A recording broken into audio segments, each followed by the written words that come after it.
परळीतील बंगल्यातून phone आला आणि त्यानंतर कारवाई थांबली असं त्या म्हणतात. खरी गोष्ट आहे ही, एकदम खरी गोष्ट आहे.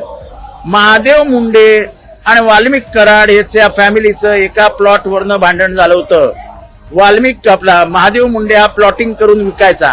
मला महादेव मुंडेला मी चांगला ओळखायचो आणि त्याच्यानंतर त्या प्लॉट मध्ये झालेल्या घासाघिशीत त्यांच्या कुटुंबियांना वाटला फारच जास्त शहाणा समजतो, विकेट. पण आता तरी लक्ष देतील कारण कोणी लक्ष देणार नाही. बाळा बांगरनी त्या काळात एसपी ठाकूरला सांगितलेलं की हा मर्डर ह्यांनी केला, माझ्या समोर बोललाय हा सगळं. त्याच्यानंतर बाळा बांगर जास्त बोलतो म्हणून बाळा बांगरवर 7 केसेस दाखल केल्या.